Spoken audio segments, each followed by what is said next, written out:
Zaporizhzhia में रूसी फौज लगातार गोलीबारी कर रही है। पुतिन का टारगेट दिसंबर शुरू होने से पहले ज़ेलेंस्की को पूरी तरह से घुटने पर लाने की है। यूक्रेनी फौज के पास गोला बारूद की जबरदस्त शॉर्टेज हो रही है, तो वहीं पुतिन बैटलफील्ड में अपने फौजियों के पास नए नए हथियार भेज रहे हैं।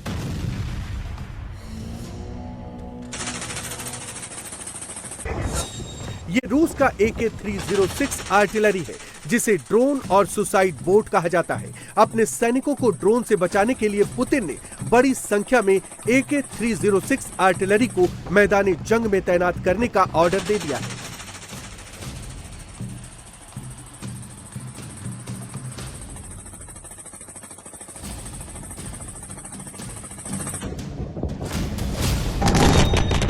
पूर्वी यूक्रेन में जहां भीषण युद्ध चल रहा है, वहां बर्फ की मोटी परत जमा होने लगी है। रूस ने ग्राउंड फोर्स के लिए नए रॉकेट सिस्टम भेजे हैं। इनमें 220 mm के लॉन्चर लगे हैं। इन्हें ट्रक और ट्रैक दोनों की चेचिस में फिट किया जा सकता है। ये रॉकेट सिस्टम एक बार में 15 मिसाइल लॉन्च कर सकता है। इन मिसाइलों में दो तरह के वॉरहेड लगे हैं, एक परंपरागत और दूसरे थर्मोबैरिक। थर्मोबैरिक वॉरहेड जहां गिरता है, वहां के ऑक्सीजन को सोख लेता है, जिसकी वजह से तबाही बहुत ज्यादा होती है। 1361 दिन से जंग लड़ रहे पुतिन अब जल्द अपने टारगेट को हासिल करना चाहते हैं। पूर्वी यूक्रेन के 93% हिस्से में उनका कब्जा हो चुका है। खेरसोन, मेलिटोपोल, मारियोपोल, देंतस्क और लुहांस्क के ज्यादातर इलाके उनके कब्जे में आ चुके हैं। अब लड़ाई खार्किव, सुमी, ज़ेपोरिज़िया, निप्रो और ओडेसा में चल रही है। अब पूर्वी यूक्रेन में बहुत बड़े ड्रोन अटैक की तैयारी हो रही है। पुतिन इसके लिए ईरान से शहीद 161 सीरीज के नए ड्रोन खरीद रहे हैं। ये ड्रोन 150 किलोमीटर तक मार कर सकते हैं, 8 किलोमीटर तक ऊंचाई में जाकर हमला कर सकते हैं। दुश्मन के क्षेत्र में 2 घंटे तक हवा में मंडराते हुए अपना टारगेट ढूंढते हैं और फिर उस पर टूट पड़ते हैं। इनमें 2 वॉरहेड लगे हैं, जिनमें 60 किलो का विस्फोटक लगा है। पोक्रोवस्क, जिसे यूक्रेन का गेटवे कहा जाता है, वहां घुसने के बाद अब रूसी सेना ज़ेलेंस्की के एक और शहर मिर्नोग्राद तक पहुंच चुकी है।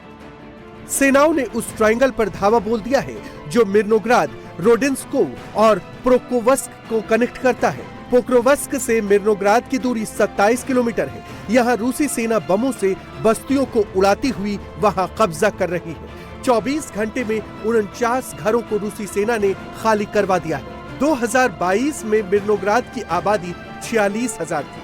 2024 में यहाँ करीब 1650 लोग बचे थे। अब पूरा शहर वीरान पड़ा है। पहले मिर्नोग्राद कोयला खदानों के लिए जाना जाता है। यहाँ रूस की 5वीं मोटराइज्ड ब्रिगेड और 51वीं ब्रिगेड ने हमला बोला है।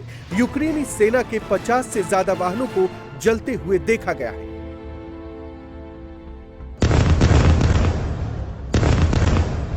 ज़ेपोरिज़िया में रूसी सेना और यूक्रेनी फौज के बीच भीषण जंग चल रही है। करीब 6 किलोमीटर के एरिया में रूसी फौजें आगे बढ़ रही है। रूसी ड्रोन यहां यूक्रेनी फौज की बख्तरबंद गाड़ियों को निशाना बना रहे हैं।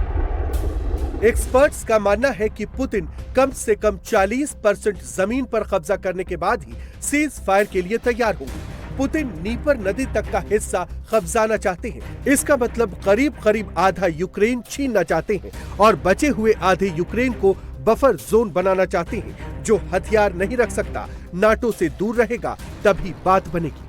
I take about 40% if I were in Putin's shoes, right? I mean, you know, again, it's worth repeating this, even though you and I have talked about it many times, because the West is unwilling to accommodate the Russians in any way, and the West is still interested in wrecking Russia as a great power. The Russians, therefore, have a vested interest in taking as much territory as possible and making the remaining Ukrainian state, the Ukrainian rump state that's left over, as weak as possible. So number one, it's not much of a threat to Russia, but number two, it's not in a position where it can join NATO and the EU. So that incentivizes the Russians, I think, to take about 40% of Ukraine. Ukraine के मैदान में किस्मत भी रूसी सैनिकों का साथ दे रही है। यूक्रेन की एक बस्ती में कब्जा करने के बाद 2 रूसी सैनिक आगे बढ़ते हैं। वहां यूक्रेन ने लैंड माइन बिछा रखी थी।